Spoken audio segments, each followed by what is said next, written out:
Good evening, everyone. Welcome to our March webinar. So, as you can see, our topic for this evening is discipline and change. This is an interesting webinar that has been requested a few times. When I say interesting, it's because I had to go and look for sources in different places than I normally would. You'll see a lot of the webinar is kind of trying to show you how useful philosophical ideas are rather than research, because there is no field of research, to my knowledge, that studies discipline and change. So it is what it is, and it should be a practical webinar, even if it didn't sound that way just now. While I'm talking, as always, you can ask questions in the Q&A box or button or whatever that is. And please make sure to vote for the topic for April. The poll is open. And I wanted to say something else preliminary, but I forgot. And I guess because I forgot, it's not all that important. Anyways, let's get started. So these are the topics that we will be talking about. So first, I will tell you why is it that I'm not a big fan of willpower. And this webinar in part is an alternative to willpower. Because the word, willpower or to overpower my urges and things like that show up very frequently when I work with clients. And even when people ask questions in these webinars, they will often use that. Or people will complain that they don't have enough willpower to do something. And I'm not a big fan of willpower, and I will explain why. Then we'll try to differentiate between willpower and discipline. We'll talk about value-driven behavior, about intentions, and about some practical ways in which you can build discipline. Because like everything else, discipline is a skill. So it's not something you're born with to a certain extent and then cannot improve on. It really is a discipline. That's more or less what we'll be discussing. The reason why I put the de Kooning painting on the right is because he was known to be he was known to be a very hardworking painter, and he used to repaint these. Some of them took even 10 years to complete, from what I understand. So that's discipline right there. So let's first see what is it that I have against willpower. So first of all, I don't like it because it's an expendable resource. And because it's an expendable resource, this makes it unsuitable for long-term change. And I'm really not interested in patching people up like, for 5 minutes or a few months. What I'm interested in as a therapist is how to create change that is sustainable. And then trying to overpower your urges to pull, especially when they're present every day, is just really exhausting, and it might lead to a relapse that's even worse than the initial episode of pulling was.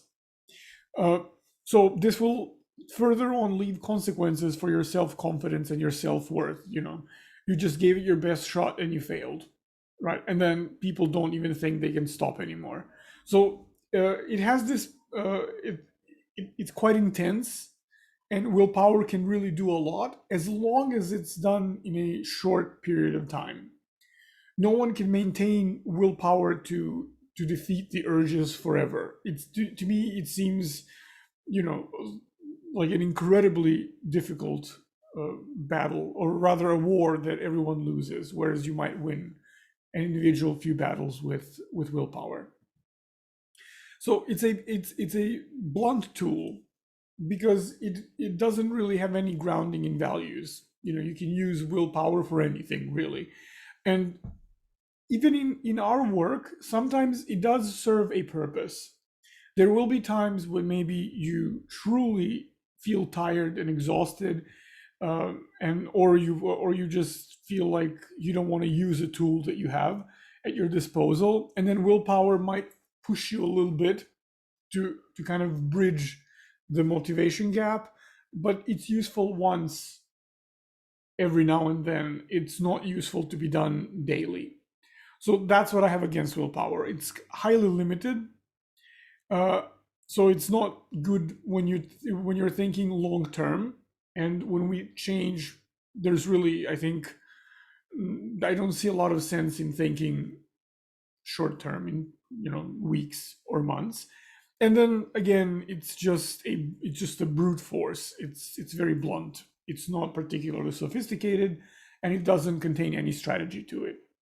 So take what you will from there, but these are my qualms with using willpower to change. So what is discipline? What is it that we're talking about? The word itself comes from Latin, and I don't think you need to know Latin to figure that out. It just sounds Latin. It comes from the word discipulus in classical pronunciation, which means a student, right? So discipline means essentially to be a student of something, of a skill, to go on a certain path. The reason why I'm mentioning this is because, as you will see, discipline is not, unlike willpower, which you either have or you don't have, discipline is not black and white, all or nothing. It's actually much more sophisticated as a way of approaching it. It's something that improves itself as you go along. So it's something that you're learning in a systematic way. The reason why I said that this was unusual in terms of my sources for the webinar is because I don't have, strangely, the psychological literature that I have at my disposal doesn't actually deal with this difference between willpower and discipline. And I have actually found some studies, but they tend to mix up these terms and treat them like they're one and the same sometimes, or the definitions are inconsistent, and then it was really hard to put together a coherent narrative. However, that's why we have philosophy, and we have the original CBT therapists, who are the Stoics.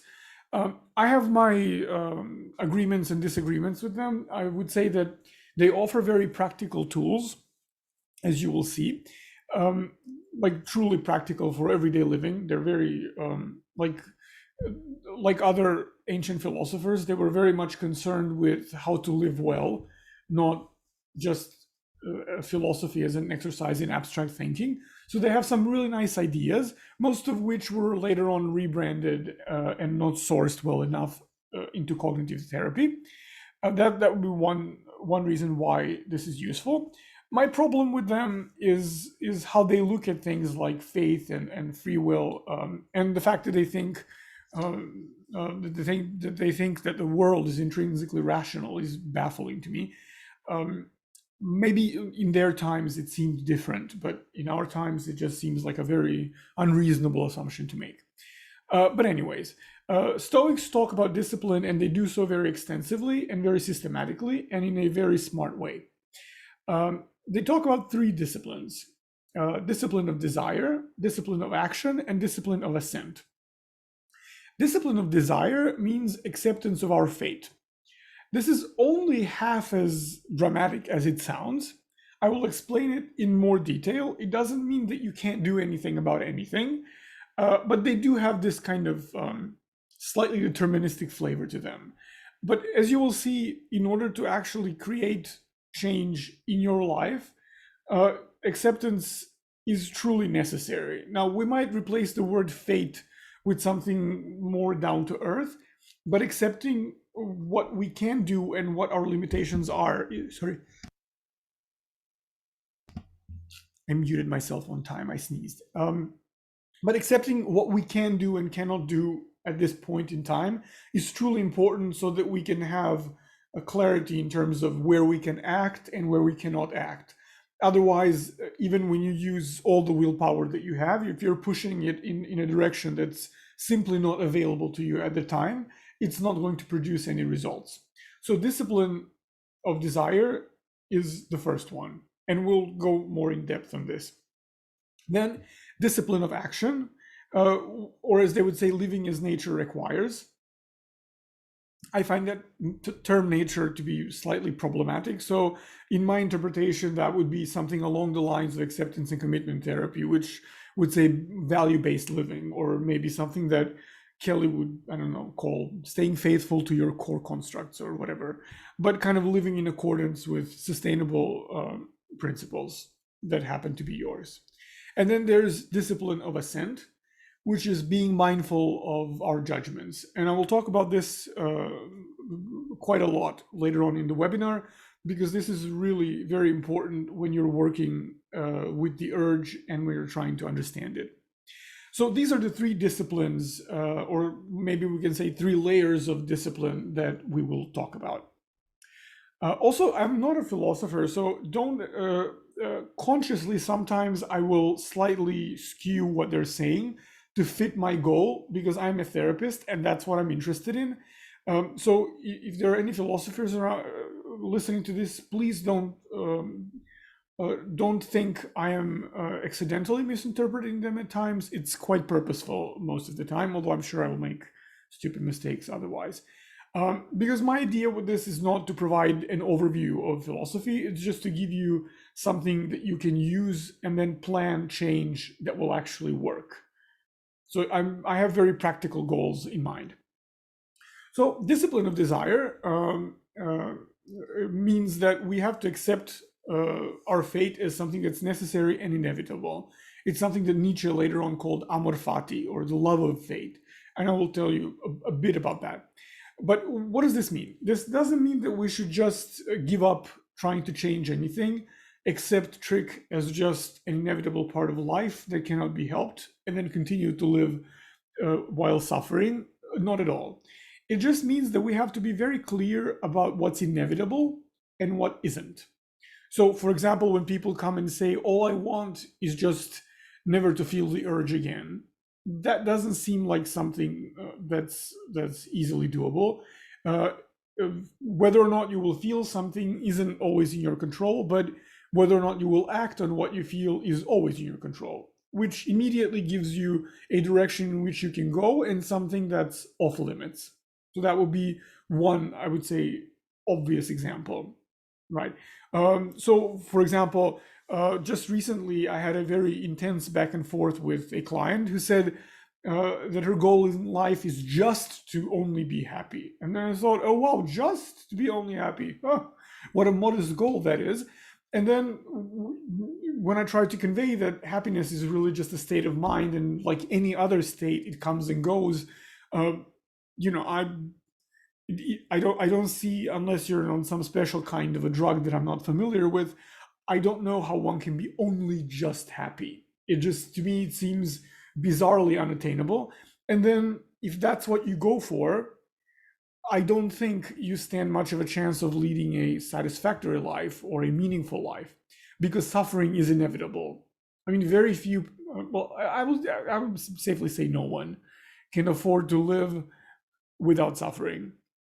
So in that sense, for example, aiming to be happy isn't necessarily what's is accepting your fate, because there is suffering in life. So we kind of have to accept a degree of suffering, and then what we can do is create different ways of attenuating that suffering or eliminating it where it's not absolutely necessary. So if we have that clarity, then we know how to start creating actually viable strategies, how to create a path forward that will bring about results. Here's a quote from a philosopher, a Frenchman, that wrote quite a lot about Stoics. So he says, to be indifferent to things, that is, to things which do not depend on me, in fact, means to make no difference between them. So pay attention to this.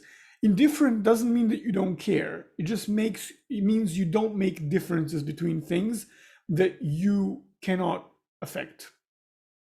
It means to love them equally, just as nature or the whole produces them with equal love. Now, this may sound a little Oprah-esque, but it isn't. It really just means that if you cannot control something, if there is no meaningful action that you can take that would alter things this or that way, then investing in that is a waste of your energy. It doesn't mean that you don't have an opinion or an internal, emotional experience. It just means that these things are neither good nor bad because you can't really affect them very much. For Stoics, when they label things as or actions rather as good or bad, it really refers to us, to what we can do. More or less, rest of the world for them is kind of neutral. There are preferred things in the world, and there are things that we don't prefer. Like we prefer health, but we don't prefer illness. But for them, these don't have any kind of moral value in themselves. They're just, you're either healthy or you're not. But what you will do about your health once it's affected, that has moral value. But to concern yourself with health as such, if you can't affect it in the moment, isn't really very useful. So when they say to kind of love it all, it means just to accept things as they are and then start from there. I wouldn't take love as, I don't know, just loving a war or whatever illness. That would seem weird, but it means just take the world as it is now and then see what part of that world is actually in your sphere of influence and which isn't, and to just accept it all. Accept that which you cannot change, and then don't resist, because resisting will cause suffering. And then where there is sense in doing things, what depends on you, then this is where you can actually focus. Nietzsche says something more flamboyant, as Nietzsche always does. He says, my formula for what is great in mankind is amor fati, the love of your own fate. Not to wish for anything other than that which is. So that we shouldn't really fantasize about what world should be like, right? Whether behind, ahead, or for all eternity. So not about what the past should have been like, not what the present should be like, or what the future should be like. Not very helpful. Not just to put up with the inevitable, much less to hide it from oneself, for all idealism is lying to oneself in the face of the necessary, but to love it. So he says we shouldn't really hide from those things that we cannot affect. We should face them with love, with courage even. But we have to accept them as they are. Because if we don't, they will still stay as they are, but we will be suffering. So, for example, when people struggle to accept Trich, and we have a session in Trich Stop that deals with acceptance, and then people usually react to this and saying, like, I can't accept this. Like, what's the point of accepting it? And from my point of view is, how can you even change it if you don't accept it? Because you have to be very clear about what is it that you have to, love, accept as your fate, and what is it that you can change today, tomorrow, in 5 years. So acceptance is not only it's a necessary precondition for change, really. It's not something that you do to make peace with the fact that you will be pulling forever or to give up changing. No, it's something you have to do to be able to create a strategy to change in a way that will bring about results. And this is exactly why change is never all or nothing. Like, it's not you either don't pull or you've made no progress at all, because change sometimes has to be gradual, because perhaps in the beginning only one part of your pulling will be available to you for change. Other parts might be too much. So that's something that you have to learn to live with, and then work in that area where you can. Right. This is not an invitation to declare yourself, to say that you have very little space for movement. This is an invitation to try out and see how much space for movement you have in actual life, and then accept it when you run into a boundary, which you always will. We all do. The second one of these is discipline of desire. So the practical question that we can ask. Oh, sorry. It just occurred to me. I looked at the title and I said to myself, like, how is this different? But it's not. It's just that I left the title here. So practically, when you go about your daily life, the question you ask is this in my control? What's happening right now? If it's not, then you have to accept it as it is. If it is, then the question is, what is in my control right now? What can I practically affect now? So these two questions can give you a lot of clarity if you remember to pose them, and if you are brave enough to answer them honestly. So you feel the urge to pull. Is this in your control right now? No, because the urge to pull is already in your experience. You're feeling it. So it's not in your control. There's no off button for feelings. What can you do? Well, you can take constructive action to either reduce the urge or make it easier on yourself while it's still there. You can cultivate a kind of equanimity that will allow you to just feel it and not need to react to it. That's also a possibility. So there are many avenues of action that you can take, even if the initial answer is this in my control is no. So first question, is this in my control? Second question, what is in my control right now? Because even if the whole situation is in your control, likely it's only some aspects of it that are when you examine things carefully. Because when we just give these blanket statements like I should have been able to do this, it doesn't really do justice to us because we don't examine the circumstances. There are always factors that we cannot predict. Even when you have reasonable certainty about how things will play out, there's still something that can surprise you. For example, just a month ago, I was reading about how we're finally reaching the end of the pandemic, and cases are just kind of becoming fewer and fewer, and eventually it'll stabilize at some number, and we'll just continue with our normal lives.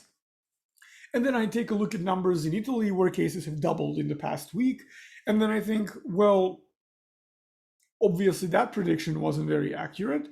Of course, the question is, can I change the number of cases? Well, I can't.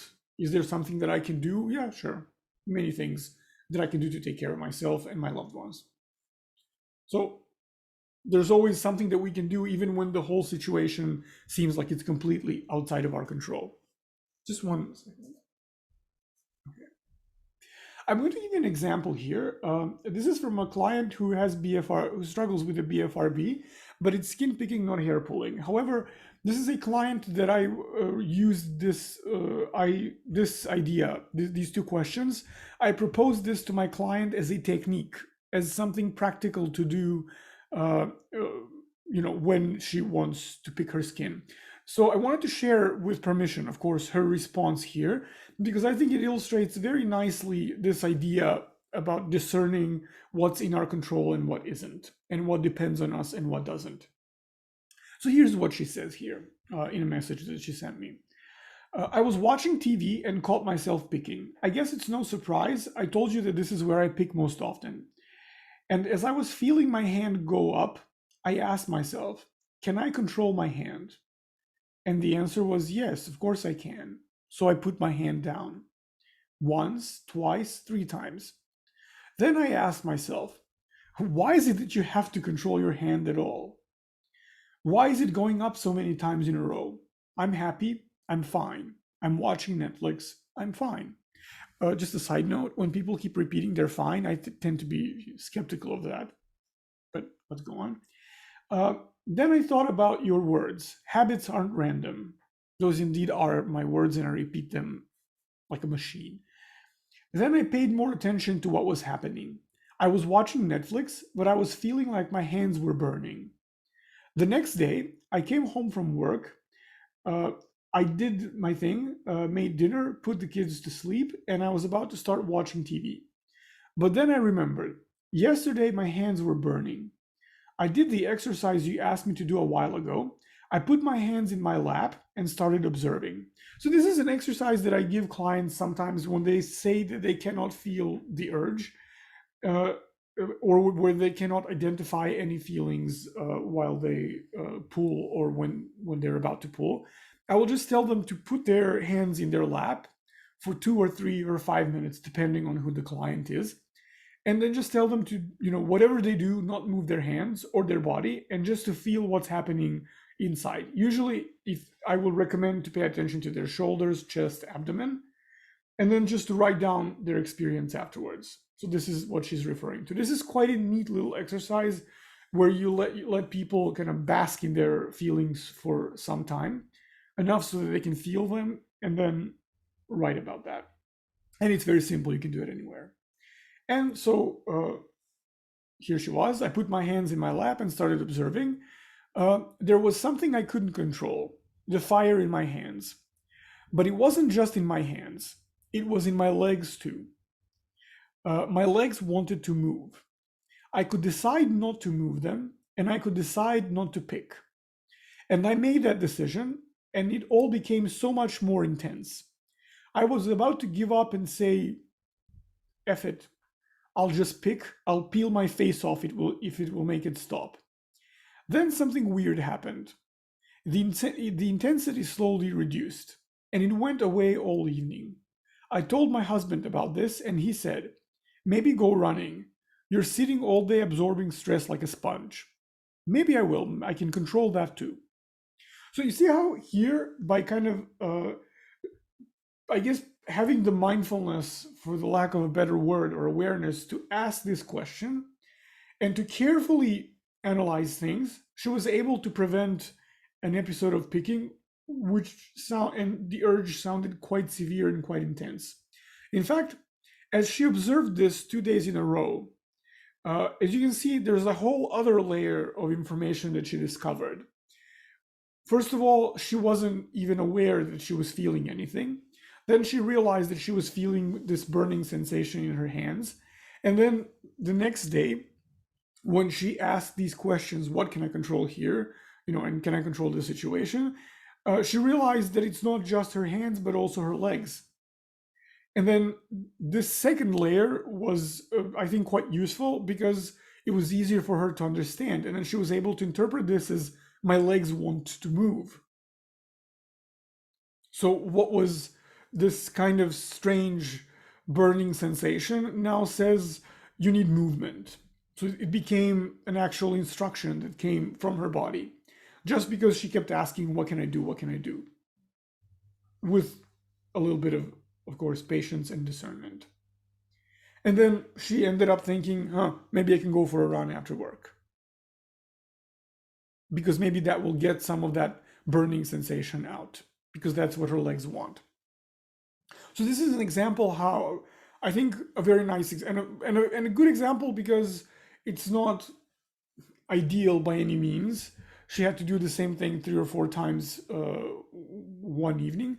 So it's not a magical example, but it's a real life example, and I think this is something that most people can learn how to do. So let me just move myself back to the other side of the screen. Then comes the discipline of action. So that means acting in an orderly fashion upon good reasons versus acting impulsively. When you understand the urge as you have to pull now, that is acting impulsively. That's a habitual interpretation of something that you feel, and it's done without thinking, without reflection. So acting in an orderly fashion would mean pausing for a second and then considering what an appropriate course of action would be. Stoics would say that we aim to act with virtue, but we accept the outcome of our actions with reserve. Because we don't control everything, we can't really control the outcomes of our actions in all cases. Sometimes you will do something, but it might produce negative side effects along the way, but not because there was something wrong with your intention or because there was something wrong with the action per se, only because you couldn't predict all the variables that will affect the situation. Which is why we try not to judge ourselves too harshly when things like that happen, because you want to suffer less and not more, right? For our purposes, without going into this whole debate, so I see a few of you clicking the raise your hand button. Just type the question if you have one or an example or if you want something to share, and I will read it all once I'm done. Now, for our purposes here, that simply means acting in accordance with our values, right? So this acting in accordance with our values might sound very simple, but it's actually quite a complicated thing, because what we say that our values are often aren't. So we have to be very clear about what our values are. And when I say what our values are, it's what's actually reflected in actions that we take, not what we say rationally or intellectually that our values are. Because I, at least, myself, when I listen to other people, I would say that there are very few people in the world who don't think of themselves as some sorts of, I don't know, angels. Like their values are the best ones, and they're so compassionate and empathetic and yada yada yada. But then when you see what they actually do, you realize that there's a lot of compassion there, or empathy, or whatever they profess as their value. So what people say and how they present themselves, I'm not interested in the Instagram version of values. I'm interested in what informs your actual everyday decisions. Those values are what I mean. Uh, for example, a couple of years ago, I had a client who was a mother, and she kept insisting throughout our work that motherhood is, a supreme value for her. And then when we talked about it some more and scratched under the surface, turned out she was actually quite apprehensive about motherhood and very much unsure if that's something that she can be good at or if she even wants to do, and that she just kind of adopted this as a value because when you stay pregnant as a woman, it's not very socially acceptable to say that you're ambivalent about being a mom. And it was only when she actually let go of this idea that this has to be a value of hers that she found some value in it. It's just that she had to do it on her own terms and in her own way, not in this ridiculously hypocritical way that society would tell women how they should be feeling or what they should be doing as mothers. So that's an example where someone will outwardly tell you what their value is, but then when you see the actions that they take, they're quite, incongruent with the value, and not even how I see what their value should be, but what they say it should be, because there's not much of a point of me judging their values from my point of view, right? So I have to see what that means and what that would entail for the person. Uh, so when we talk about the discipline of action and apply it to hair pulling, the question is, why do you want to stop pulling? This is, again, not a simple question, although it's very easy for me to ask the question. If your answer is, I want to stop pulling because it's bad for me, um, throw that answer away and come up with another one, and then throw that other one away and then come up with another one, and then maybe take that one more seriously. Because we do a lot of things that are not good for us. A lot of people will spend hours, I don't know, on social media, and they will say, oh, that's not good for me, and they'll continue to spend hours there. So, or people will smoke and then say, well, smoking is not good for me, and they will say that while lighting a cigarette. So that something's not good for us isn't usually a reason enough for most people to stop. Uh, what values can you call upon as motivation, as a source of meaning for the process that you're going through? Sometimes it happens that people, when they ask this question quite honestly, that they don't have a positive answer to this question, in the sense that they don't actually have the answer. That simply, I guess what I'm trying to say is that sometimes people are simply not willing to stop, or not in the place where it's time for them to stop. They're just not ready to start the process yet. I think this could be a topic for a webinar at some point. I will put that in the poll next month, because it is a very important topic. People will come to therapy because they want to fix themselves, but then when you dig a little under the surface, you see that there's very little motivation. For example, when people use others as motivation to change, like I want to stop pulling so that people won't see that I have a bald patch. This is usually not an intrinsic value. This is more feeling shamed because you expect yourself to fit into someone else's patterns or get someone else's approval. But for change to be truly meaningful, it can't be, I'll change to avoid punishment. It has to be something that has meaning for you. Not being ashamed isn't meaning. It's just It's like saying, I want to eat so that I'm not hungry anymore. If that was the case, I would literally eat everything, and I'm instead quite picky about the food that I eat because I want to enjoy food. To me, that's the meaningful aspect. It has to come from the inside. Yeah. So, as I said before, when you reflect on this, uh, don't think so much about what you can put into words. Think about or what logically makes sense, because logic plays a disappointingly small part in how we operate in everyday lives. See what you react to emotionally. There's a big difference between, as I said, what we say are our values and then what actions we actually take. And it's the actions that we take that will reflect our values, not our words. So think about what you do if you want to learn about what your values are. I have to give you a warning. It might not be the most thrilling, most beautiful process of self-discovery, because when we scratch under the surface, there's a lot of stuff there, some of it not very nice. But if you want to figure out why is it that you want to stop, then you need this kind of clarity. You need this journey to be meaningful enough so that you stay on it.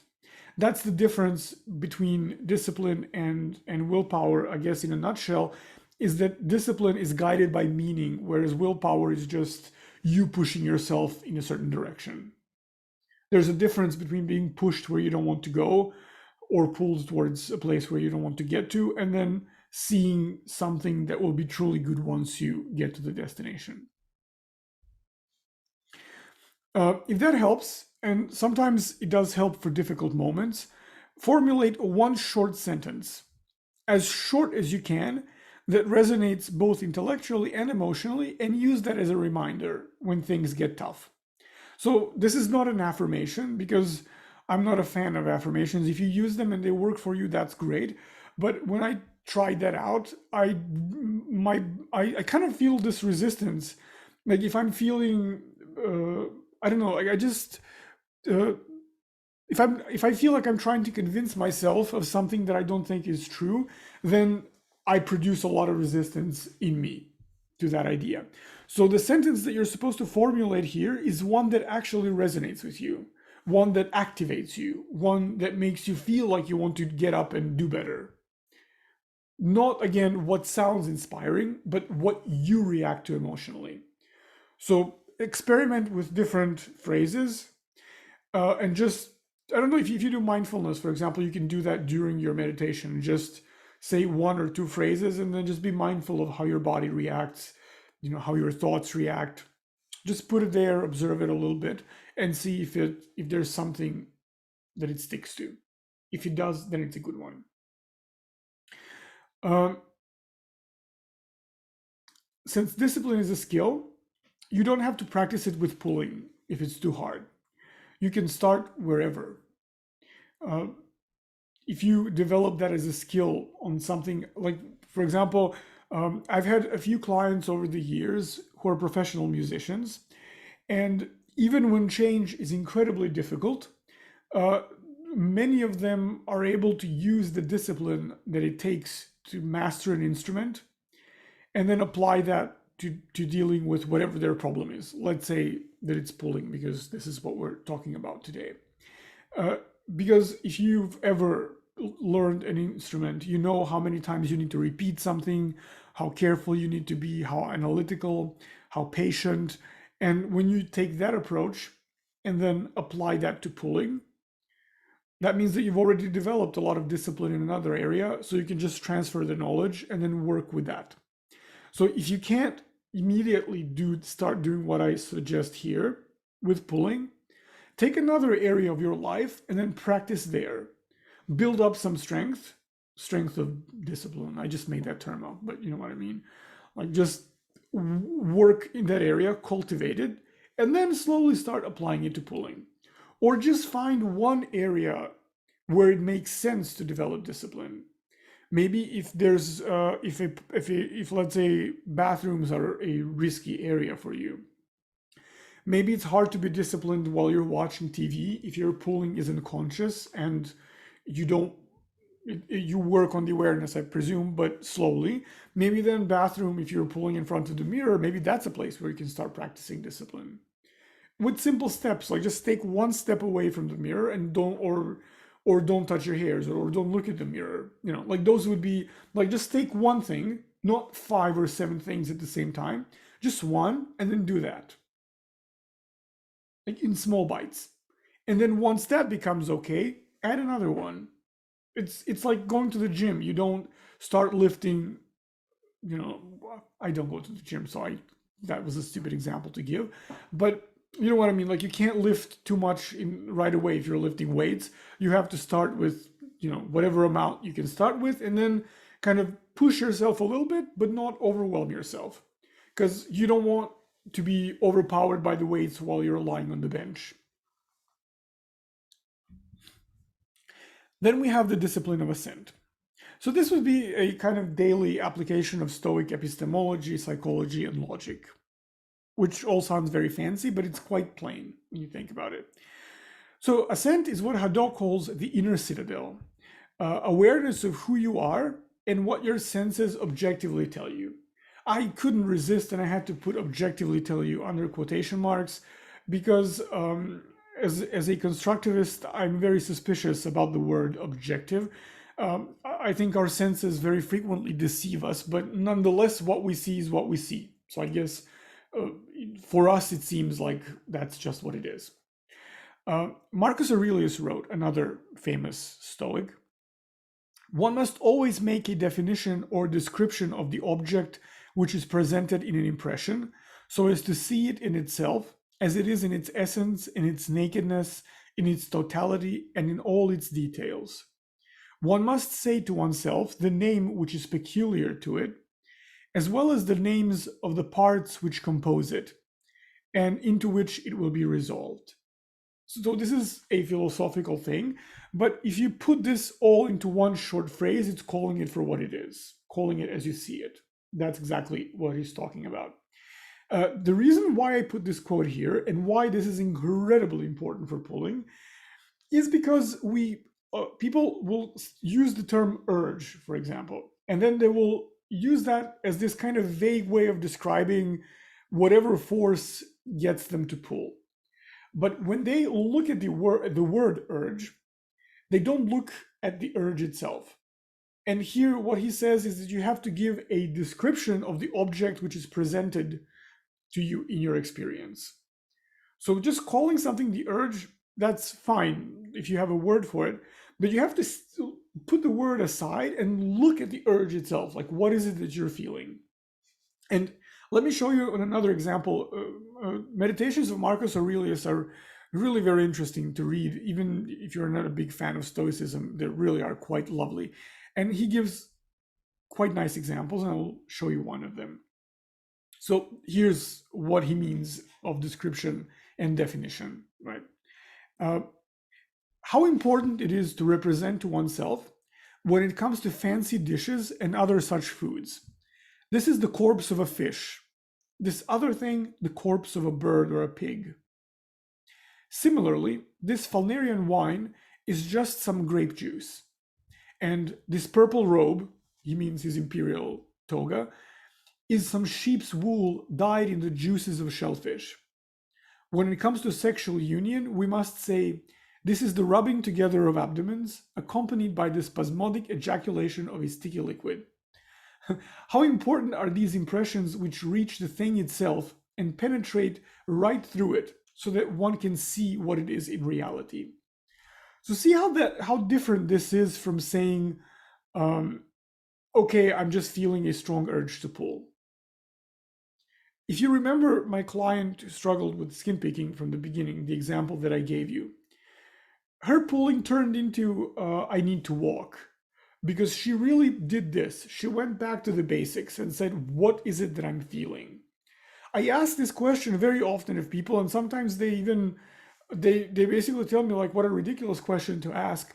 But it's not a ridiculous question to ask, because once you actually look at what your experience is, you dissect it very precisely, it might turn out that not everything that you feel is the urge to pull.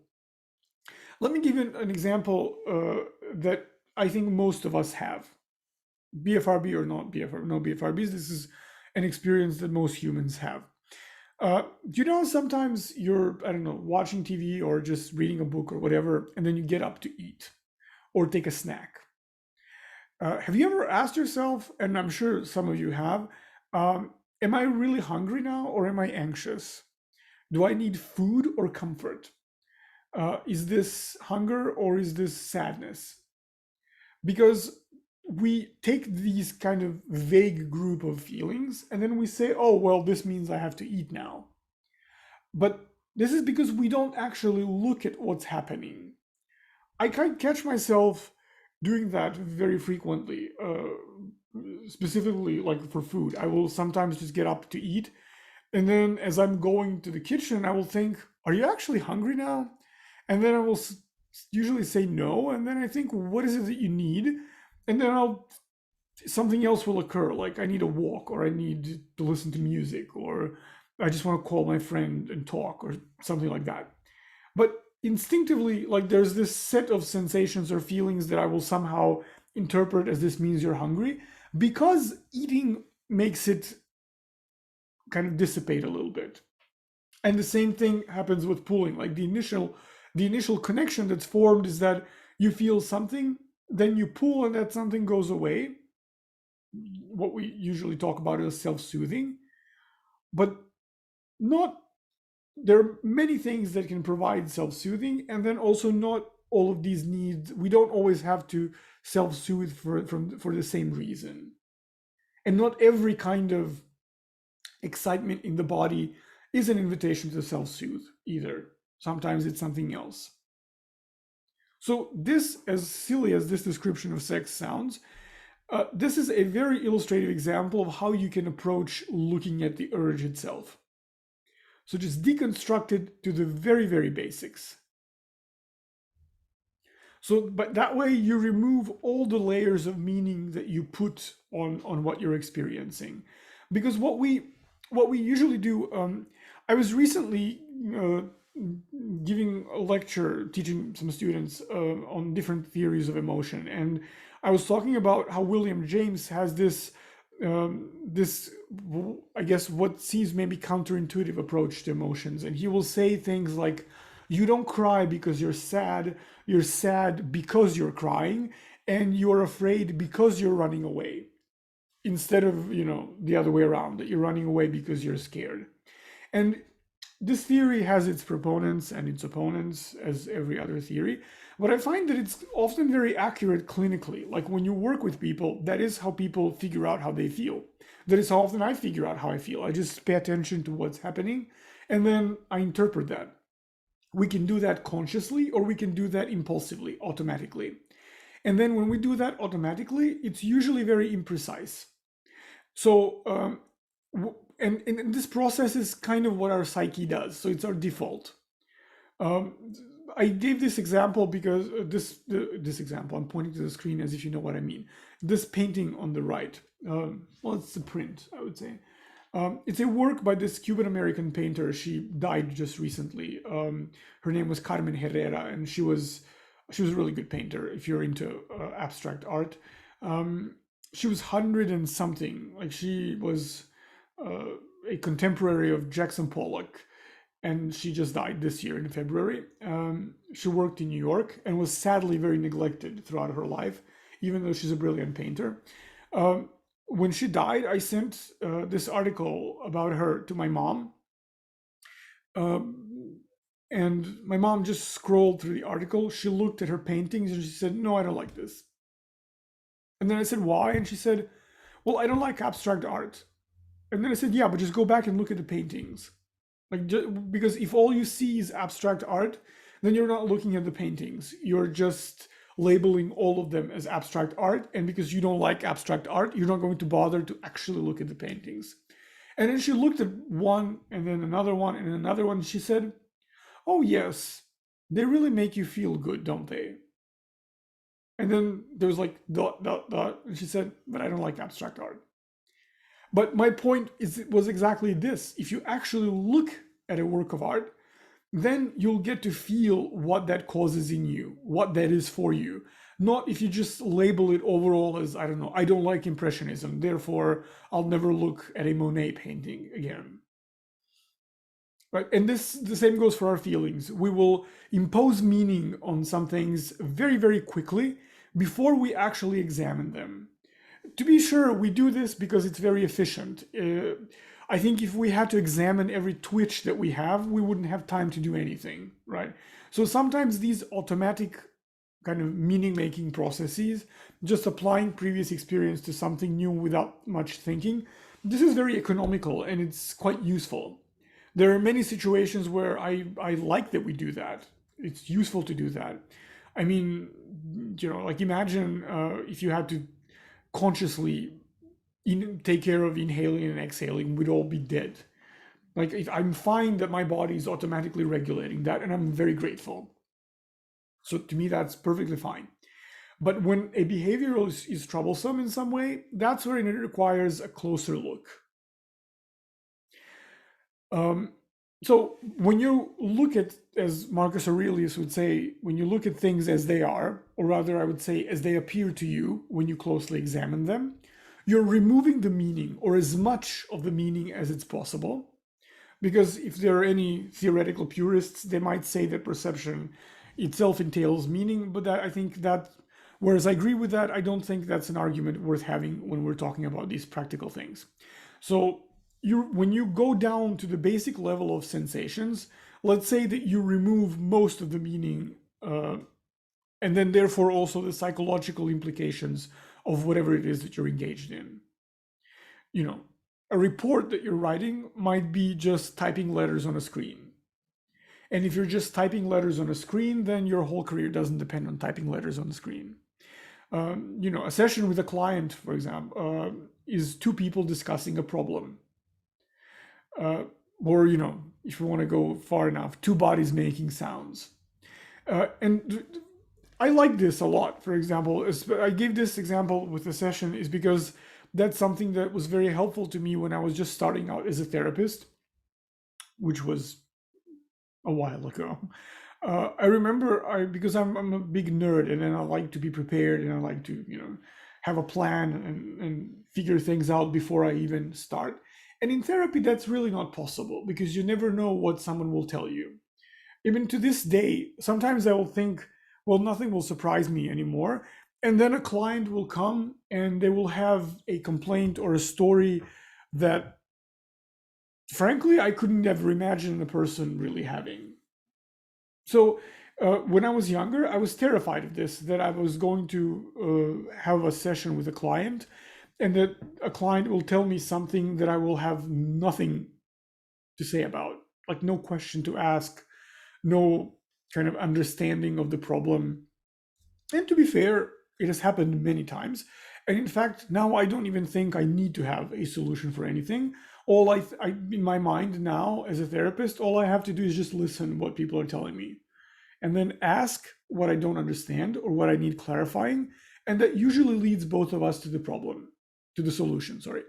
And so when clients, I used to think of it like this. So this is not me, a therapist, someone who has to have some kind of bizarre, wisdom, something profound and deep. No, this is just two people working on a problem. I have my skill set. My client has their skill set, which is knowing themselves, or at least knowing what's true for them. And then with my ability to ask and their ability to answer, we'll figure it out together. And this really helped me because it allowed me to enter every session without any preconceived ideas as to what my role as a therapist entails. Like, what is it that I should be, or what experience I should have, or what wisdom I should possess. Because if I've realized anything over the years is that I possess no wisdom whatsoever, but none. And then when I look at a session as just two people collaborating on understanding something, then I don't have to have all the answers because we're two people working on a problem. And I think it actually has an additional benefit, which is that I don't feel like even when my clients are giving me answers that don't seem quite true to me, it's very easy for me to say, well, I was wrong and they weren't, because I think of my client as an expert in themselves, in the air, in the field of their lives. So when they say, no, this doesn't seem like that's it, I say, okay, let's just move on. So I don't need to be right, for example. That's a happy coincidence of this kind of reframing. Whereas initially, when I was entering these situations with the idea that if someone comes and tells me, well, I've been feeling depressed, that somehow I need to know exactly all the things that the depression could possibly mean to them. That if I had continued to do that, I think I would have just changed professions and, I don't know, become, I don't know, a gastroenterologist or something, because I would drive myself crazy probably. So practically, when you work with the urge, what's the most basic definition of the urge? What's the most basic description that you can get in that moment when it's happening? This approach helps us deconstruct it, because then it becomes a set of body sensations, thoughts, and emotions, all of which can perhaps be resolved in different ways. Maybe there are two solutions for that situation instead of one. And if you call all that the urge, then you only look for one solution. But maybe those are two problems that coincide sometimes. This, I've also seen this. I've had a client who would tell me something like, well, I become very upset at a certain point during the day, and it's usually in the evenings, and I don't know what to do with myself, and my whole body just becomes very reactive. And as I was listening to this description, like one session and another session and another session, it occurred to me to ask the most banal thing in the world, which is, could it be that you're hungry? And she looked at me and she said, oh my God, that never occurred to me. And so she did a simple experiment, which is when she would start feeling that way, she would just take a bite of something, and she came back and said, you know what? Yeah, that was just me being hungry, coupled with the fact that I'm not very happy with my career. But initially, when she wasn't thinking of it in these like very banal terms, she would come up with these very complex theories that didn't necessarily lead anywhere. So once you properly name and define what's happening, you're actually opening a window for different interpretations, which will then lead to different actions. Or rather, if you shift your mindset, you will produce different solutions. There's a very, very good book that deals, I think, I would say, almost exclusively with this topic. And it's not a book about philosophy or stoicism. It's a book by a Harvard professor of psychology called Ellen Langer. And the book is called Mindfulness. It doesn't deal with meditation, and it's really not about mindfulness in the way that I use the term. But it shows you how meaning can actually color your life to the point that you become blind to other alternatives and other ways of seeing. And when we get stuck in the same cycle of the same solution, creating more problems, then that's where this kind of shift of mindset needs to take place. And Stoics would tell us to do this, to just go back to the basics. Discipline is a quality that is never complete. It's never fully developed, and it's never unfaltering. So you'll always fail from time to time. Discipline is messy, like we are as humans overall. Discipline is something that we cultivate, so the more you do it, the better it'll get. But it's kind of like a bonsai tree. So it's not like you're painting a landscape and then you know exactly what the painting will be in the end because you're looking at the landscape. It's more like either a bonsai tree or an abstract painting, where the process kind of has to guide you. You can have a vision of what you want your bonsai to look like, but it's a living thing. So it's not going to follow your directions, and it doesn't care about what you want it to be. It will be what it wants to be. But with a lot of attention and care, you can influence the direction in which a bonsai tree will grow.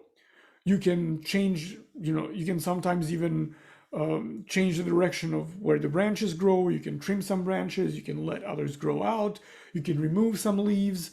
You can't tell the plant where a leaf should grow, but you can certainly cut one off if it bugs you. And that's a good way to think about discipline. So it's not about having ultimate control over things. It's about taking it one step at a time and seeing what you can do right now. So learn from mistakes. What I just said previously is just a fancy way of saying that.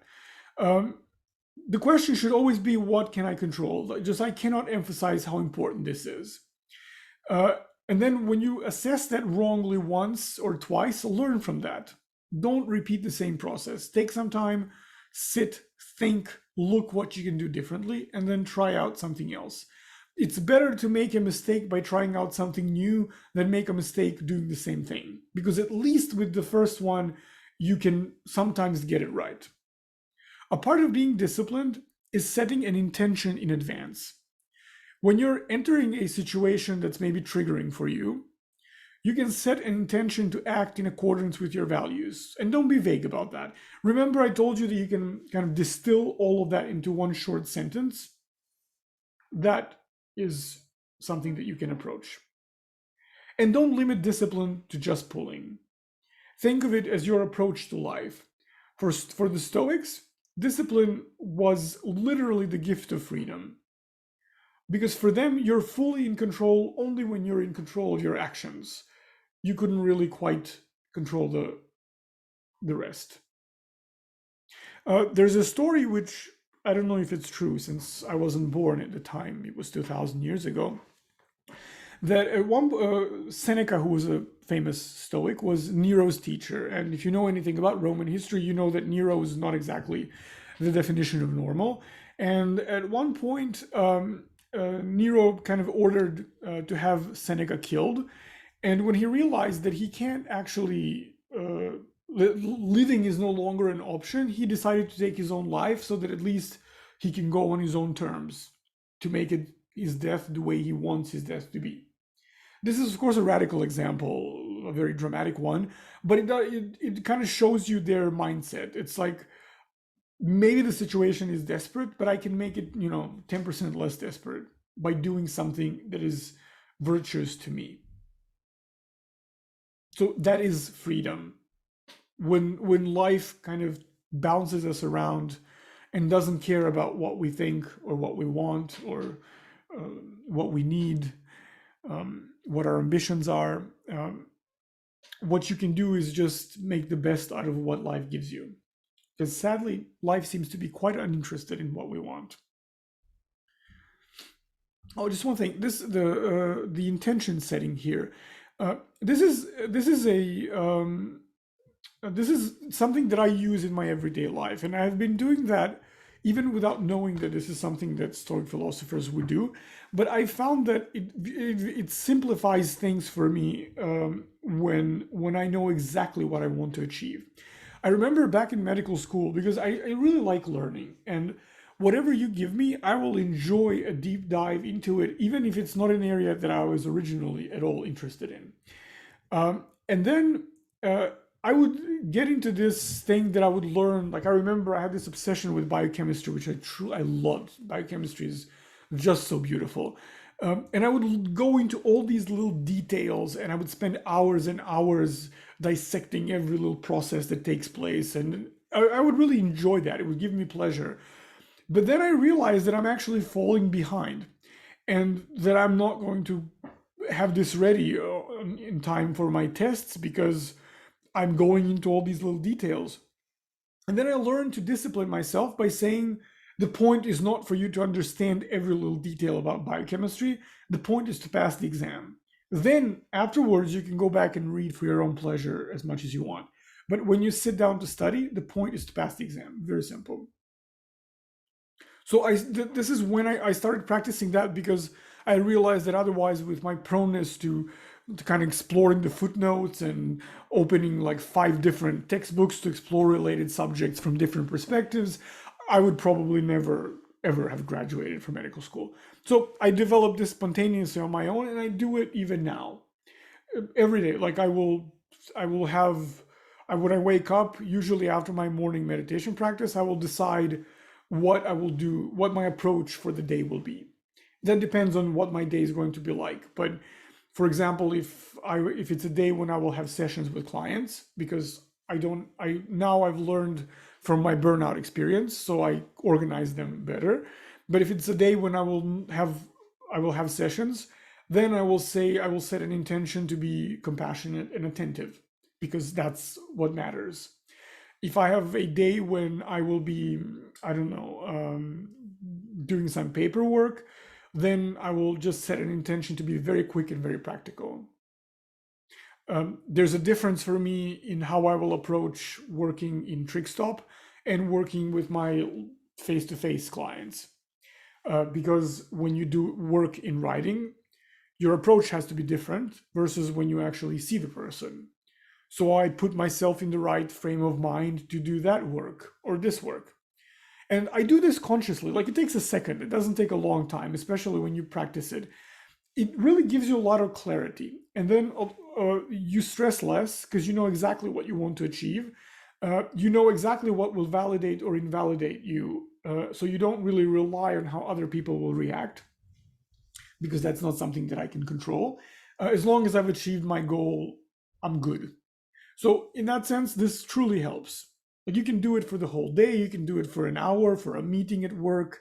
Like, if you have to have a meeting with 10 people and it becomes overwhelming at some point, it really is a solution for your anxiety to know exactly what you want to get out of that meeting, because then you know when you can tune out, you know when you can interrupt, what questions you need to ask, and so on.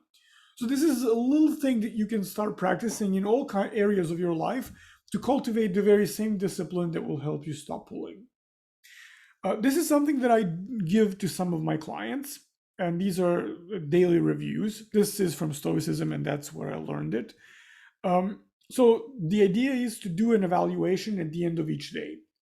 It doesn't have to be limited to pulling, but since we're talking about pulling, then it should be definitely included. It should be about your values and your adherence to them, because that's what the measure of your discipline is, how often do you actually act in accordance with your values, and how well do you balance that with your limitations. You can journal, you can talk to someone about that, or simply take some time to reflect, but do it consistently. I mean, we are talking about discipline, so consistency is important. The way that I do that is that I have a journal next to my bed. Actually, I have two journals. I really like to journal. So I have one journal where I write down my dreams, which is, I don't know, my dreams are very weird. And I enjoy them very much. So that's something that I will do in the morning. And then before I go to sleep, I have a journal. So I have a blue book for the daily reviews, and then I have a pink book, which is for dreams. And the blue book is, I will literally have just 3 lines of text, sometimes more, but more or less that. What did I do well today? Where do I see space for improvement? Or rather, what can I do differently tomorrow? And then what is the lesson that I learned today? And for me, it also helps me kind of settle my mind, and it feels like a natural ending to a day. So I really like it. It's a nice wrap up for me, and it only takes about 5 minutes. Sometimes more, but rarely more. It's a very quick practice. Since you only have 3 questions you have to answer. I tried to do, like, there are those 1 line a day journals, and I tried to do those 2 years ago, I think. And then I gave up because it really didn't work for me. I needed a more detailed assessment. And this one really works well, because if I'm working on solving a problem or changing something in my life, this will really put my day into perspective. And notice that I didn't ask, what did I do wrong? I asked, where do I see space for improvement? Because this, how I will frame the question, always tells you what kind of an answer you will get, and then also how you will feel about it. I'm not going to list every failing of every day. Like, I noticed at least 10 things that I did wrong in this webinar alone, nonetheless in my entire day. I do wrong things all the time. So to me, that's not always very useful. And then if I list all the things that I do wrong, I'll just end up feeling like crap. And that is really not the point of living to me. Where do I see space for improvement doesn't ignore the bad things that I did. It just tells me, it gets me to formulate a proactive, constructive strategy to move forward. Because there's no point in dwelling on the stupid thing that I said 2 slides ago, when all I can do really is try to say you know, fewer stupid things until the end. And then if I ever have to talk about this topic, to approach it maybe a little differently. And then finish your daily review with just a kind and constructive message to yourself. Again, not something that will seem unnatural to you, like kind as in how much kindness you can accept in that moment. Here's an example from a client of mine from Trich, actually.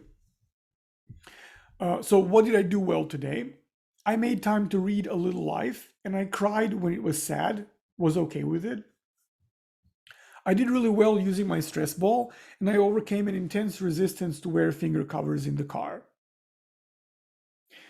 Where do I see space for improvement? Resistance to wearing gloves is just too much at this point. I have to work on accepting them as a necessary nuisance in the coming months. So this client had a lot of, still has, she's still in therapy. A lot of her pulling is now automatic.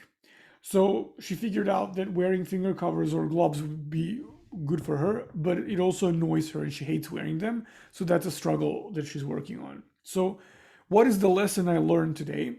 It's okay to be sad. That book is torture porn. I mean, having read the book, I don't fully agree, but I don't disagree either. But this is a good message. It's okay to be sad. And then message to myself, something kind and constructive. They're just gloves. Wearing them is self-care. So she's there referring to what she considers her value. And then kind of going back to this, like, they're just gloves. Like, there's no reason why you need to build this narrative around what they mean. They're just gloves. So that's an example. I asked this client to use this example because I think it's not overly private, and she was okay with it. But it's a nice way to see how to do that. And you don't need more than 5 minutes to do this. And so I really am about to finish. So one thing that you have to keep in mind, especially if you're a perfectionist, you cannot win at discipline. The same way that you cannot win at meditation, and there's no I don't have talent for this or have talent for this. This is something that anyone can do. It's just a matter of cultivating the skill. If you look at yourself through the lens of being a success or a failure, you will just end up thinking of yourself as a failure. Discipline is always work in progress. It's just a matter of degree, how much I have it, quantity, right? To have more of it, you can't focus on self-judgments. What you need to focus on is to sit, analyze, reflect, and then implement a better strategy next time. Marcus Aurelius has this really nice sentence, which is very similar to a lot of what Buddhists would say, I think. The impediment to action advances action. What stands in the way becomes the way. I remember I had a meditation teacher a couple of years ago who would specifically tell me to try and cultivate gratitude for all the bad things that happened to me. Like for, I don't know, for my failures, to cultivate gratitude for I don't know, adversity that happened to me that I couldn't really affect in any way. Because I remember his words, and he said, if you didn't overcome those, then you wouldn't be who you are today. So you needed those failures to become better. And I think that's what Marcus Aurelius means when he says, what stands in the way becomes the way. I really like the way that this is phrased. And then developing discipline requires patience. Patience requires tolerating discomfort. And it means understanding that things will unfold at their own pace and not faster than that. Or as I like to put it, the universe simply doesn't care about what I want. So I have no choice but to adapt to what it does. Discipline will create patience, and then more patience will create more discipline. So they feed into each other. That's a cycle that you want to enter. That's a good loop to be in. So this is all as far as the webinar goes. And now we will move on to the Q&A.